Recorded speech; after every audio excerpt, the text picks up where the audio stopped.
On today's show, the real backstory to Staples' water problem, B3 and the recent trip to Ecuador, Staples Jazz Band's recent music successes, who really is our weatherman, what is the story of Student of the Month, students standing up to cancer, more about the library help desk, all this and so much more. Good morning, Staples.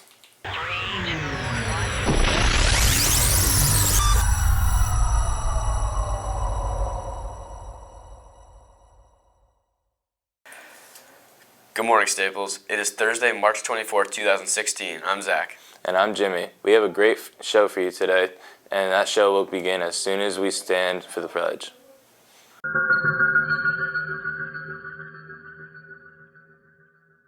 I pledge allegiance to the flag of the United States of America and to the republic for which it stands, one nation, under God, indivisible, with liberty and justice for all.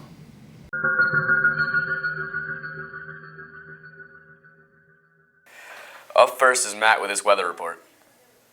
Good morning, Staples. I'm Matthew Elliott here with the weather. Today there will be a high of 57, and it'll go all the way down to 48 tonight. Bring your raincoats tomorrow because rain is definitely coming. Over the weekend, it'll be 53 both days and partly cloudy both days. Enjoy the long weekend. Now back to the hosts. Gus and company are back with another Club Corner report. Good morning, Staples. Today we tune in with Jack Norman, who has some information about the Staples Players Tech Crew. Let's take a look. Hi, I'm Jack Norman, and I'm the stage manager for Staples Players. We are in our workroom where all of our set building and a lot of our painting gets done. And so we just finished up our second main stage production of the year, which was the Drowsy Chaperone. So thank you to everybody that came and supported us with that. After finishing the Drowsy Chaperone, are there any upcoming productions for later this year? But we still have several productions coming up this year. We have the Laramie Project 10 Years Later, which is our main stage black box show. We have the One Act Play Festival, which is student directed. And we have a studio production directed by a senior here at school. Are there any opportunities for people to get involved? So there are still plenty of opportunities for people to get involved. So if you're interested, we still have so many technical crews that you can get involved in. So you can contact one of the Staples Players officers, myself, or anybody in Players, and they can get you in contact with who you need to talk to. So hope to see you guys around. Thanks, Jack, for the information about Staples Tech Crew. Now let's throw it back to the host. Thanks to Gus and his group for that Club Corner report. The Library Help Desk is an important, fairly recent addition to our school library. Up next is a report about the Help Desk. Can you tell us a little bit about the Help Desk, who works there, and if students want to get involved, how they can get involved in the Help Desk? The Student Tech Help Desk in the library was started as a way to go along with the BYOD policy. So there'd be a place for students and staff to go when they have technical problems and want some help with their computer, or even things like learning how to print from their devices, basically anything that comes up during the day. We have students that staff the help desk, and it's actually an independent study class. So they get credit for doing it, and their main mission is to help whoever comes up and asks for help, but they also work on projects for the library. And if you're interested in joining the Tech Help Desk, if you have a free period, you can sign up for the independent study class. And the application is on the website. So look on our library website under Tech Help, and you'll find the tab to apply. Thanks for the report on the Library Help Desk. If you have a new computer, cell phone, or tablet, the Help Desk is there to help you get your device online in operation with our network. The Help Desk can help you with many of our technology questions and problems. Up next is a PSA on our TVs. Do you mind if I just switch it to the... Hey, dude, I'm watching that. Wait, I just need to see how long is left in the period. No, you don't interrupt my TV show like that. What class are you supposed to be in right now?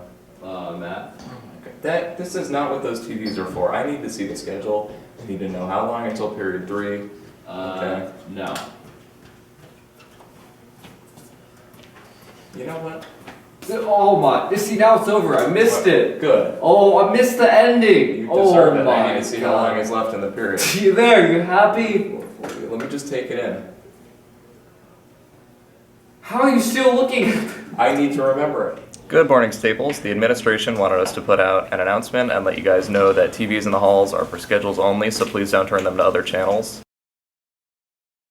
Now back to the host. So like cleaning up after yourself in the cafeteria, we ask you to remember the TVs around the school serve Staples community with timely information, and we ask you not to mess them up.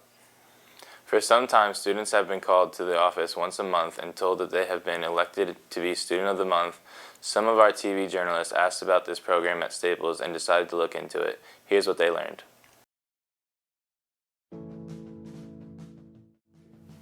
Good morning, Staples. I'm Lexi. I'm Abby. And we were interested to find out more about Student of the Month. We talked to Dr. Karagas to find out more about it. Here's what he had to say. Well, Student of the Month is recognition for people who represent Staples High School in the most exemplary way. Not just with their subjects, but how they handle themselves, their demeanor in the hallways, how they're cooperative they are in class, how they're cooperative to their fellow students, and how they take care of one another. That is a big part of being selected as Student of the Month. But I think but Mr. Dodick was one who put this in motion a few years ago. And what he wanted to do is he wanted to acknowledge people that sometimes don't get recognized for all the good things that they do. And it just allows the school to expand itself, to recognize more and more people for all the good things that happen in Staples High School. After talking to Dr. Karius, we decided to invite Mr. Dodig, our former principal, in to see what he had to say about it. Good morning, everybody. Boy, it's great to be back at Staples High School. I was invited here to talk about the Student of the Month program and how that came to be. And my answer is that having lived in high schools my entire adult life, I've learned two things. One is that the most important constituent group in any high school is students. Without students, we wouldn't have jobs. The building is built for students, and it's our job to educate students and to make them feel special and good and safe. And the other thing is that the world is run pretty much by ordinary people. I'm just an ordinary guy. I happen to like teaching, I happen to like high school kids, and I became proficient at it. But the world really, CEOs, politicians, are just ordinary people. And what I wanted to bring to Staples was a way to recognize the achievements and the importance of just ordinary people. Athletes have a terrific way of being recognized. Their coaches know the reporters and everything is reported right after a game. Players is in the papers all the time. But the ordinary kid who comes to school every day, does her homework, answers questions in class, is polite, is responsible, has a smile on his face. And so I ask teachers every month to close their eyes when they're correcting papers at home and think of one kid in class, one face, that when they see that boy or girl every day, they say to themselves, boy, am I glad I became a teacher. Am I glad that Sally or Joe is in my class. They just make the day bright and cheerful. And it's our way of saying thank you to really nice Staples High School kids who make teaching a joy every day. And, you know, while I was here for 11 years, made my life a joy as well. So, thank you. So now you know more about Student of the Month, and let's throw it back to the host. Thanks to our reporters and for our recent, current, and former principals for their input on the subject. It was nice to have Principal Dodig back in the studio again. He is missed by many of us. And now it's time for sports.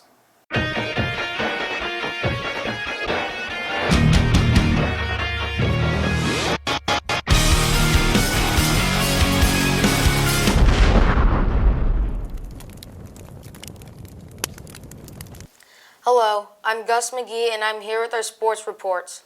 One of our boy lacrosse players put together a little video about his team. Here it is. I guarantee they have zero respect for every man on this team right here, right now. That should drive you nuts. Worth dying for, worth killing for, worth going to hell for.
Up next in the show is Reese and his group with a report on the boys' golf team.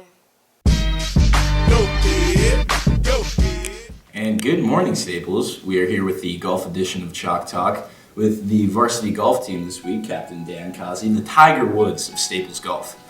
So Dan, how's the golf team looking this year? How's the short game going to be? Team's looking pretty good this year. We got some young kids, along with 3 senior captains, myself, BK Brown, and Noah Robbins. Short game is always a struggle. There you go. Well, playing at Longshore, what do you think is the hardest hole on the course this year? As far as high school matches go, we only play the front 9, so the hardest hole is probably number 6, which is the 1 handicap. It requires 2 really good shots. So, on of course the second hole, par 3 at Longshore, what do you plan to do when there's all the kind of distractions around there, cars driving by? What's going to be your method of staying focused and delivering a good swing? Tunnel vision. Just gotta lock everything out, pretend it's not there, focus up. So, 9th hole, state championship. Got all sorts of prize-winning golfers up against you. You're 2 strokes down. What do you do? What do you do? You gotta make it 2. You gotta hold your second shot. You just got a little bit of luck. You can swing on it. Some good happens. And the 9-iron. How's the 9-iron? 9-iron's looking nice.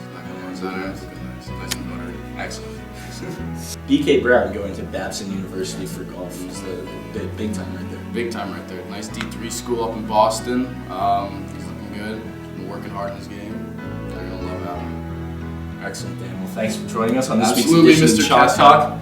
We'll be back next week with another team, Chalk Talk Golf Team. I know that boy not familiar, but you got to feel him if the doctor sealed him. It's Compton in the house. Without a doubt, I'm the rapper with clout. Other niggas yap about.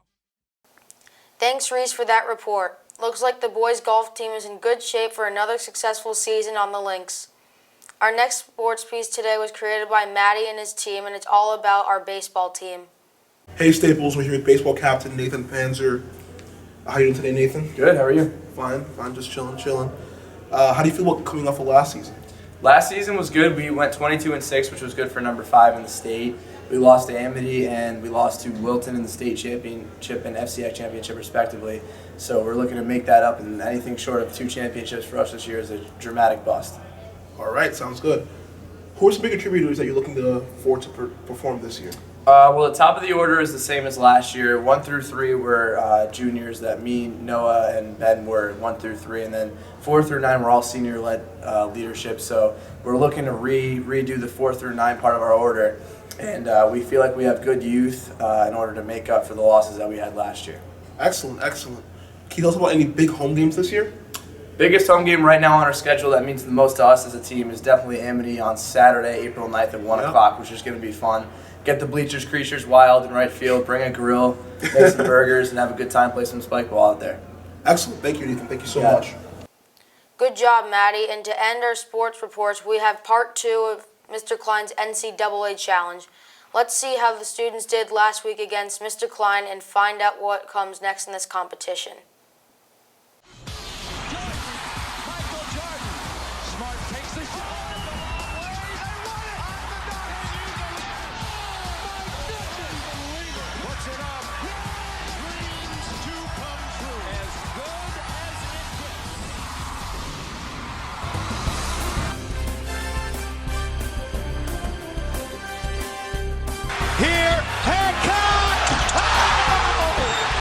I don't know what he's thinking. I really don't. I like Ganzoga. That's all we need. That's all we need. Beauty. Oh, no! It's tying it! Clemente! Shake! Crossover! Step back! At the buzzer! I'm your host, Jack Zappo, and welcome back to the second edition of the Klein March Madness Challenge. Right now, the students have a little lead on Mr. Klein, 8-6. This was a crazy weekend that featured 13 first-round upsets and a game where a team lost a 12-point lead in just 35 seconds. Mr. Klein missed on Purdue, Michigan State, Seton Hall, West Virginia, Xavier, Iowa, Kentucky, Baylor, and especially the UConn Huskies. Today, the new grade level reps will select one team for the Final Four. Each correct Final Four pick will be worth 2 points. Let's tip it off. Mr. Klein here with my Final Four picks for the 2016 NCAA tournament. I know it was a very unpredictable first weekend, but 6 out of 16, that is a horrendous performance by Mr. Klein. Not happy with that at all. Looking to come back once again in my Final Four. Now that UConn's are out, I can think with my head and not so much with my heart. Here we go, my Final Four picks. I like Kansas coming out of the South. Once again, a dominant performance by Kansas showed me that basically they are a real national championship contender by beating up on my Huskies. I like Oregon coming out of the West. Watch out for those Ducks. They have a chance to win it all as well. Out of the East, the North Carolina Tar Heels, okay? Big powder blue, they might get it done. And my surprise pick in the Midwest, I'm going against Alyssa Perry's pick of Virginia. I like the Zags in a surprise to make the Final Four. Those are my Final Four picks. Kansas, Oregon, North Carolina, Gonzaga, lock it up. You heard it right there. Our freshman representative this week, we have Sydney Panzer for the South region. Let's see what her Final Four pick is. I picked Maryland. My brother might be playing baseball at Maryland, but my favorite Maryland athlete is point guard Melo Trimble. For the West region, our grade level representative is Jack Beck, an up-and-coming football player. Jack, who do you have coming out of the West to make the Final Four? I had to choose Oklahoma. They have the best player in the country in Buddy Hield. Today for our junior grade level representative for the East region, we have Mike Jennings, the All-American rugby player. Mike, who's your Final Four pick out of the East region today? Out of the final teams remaining in the Sweet 16, I chose Indiana because Robert Stone told me to. Our senior representative today will be Captain Alyssa Perry of the basketball team. And her Final Four pick for the Midwest region is? Virginia, and I chose Virginia because I think they're the best team in the Midwest. That's our piece. Let's shoot it back to the host. See ya. Woo! Devendorf at the buzzer.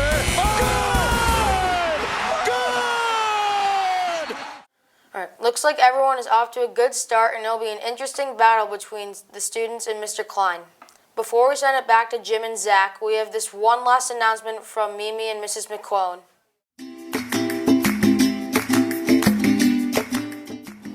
Good morning, Staples. A situation came up this morning, and we just wanted to let you know how to handle it if it ever happens to you. If your parents are out of town and you have a guardian watching you, they cannot sign you in or out of school, whether it's a doctor's appointment or you're just late. Your parents need to call you in. Your absence will remain unexcused until they get that notification. Thanks, have a great day. So remember, Staples, only your parents or someone on file can excuse your absence from school. Now back to the host.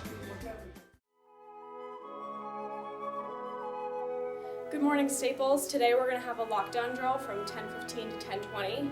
The police will be here to monitor this drill, so if you're in the hallway, be sure to get to the nearest classroom. If you're in a classroom, be sure to listen to your teacher to make sure the drill runs smoothly.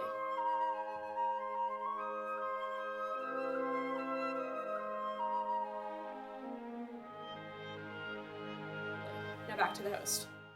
That's our show, Staples. Period 8 will be back with their show next Wednesday. Have a great weekend. Good morning, Staples.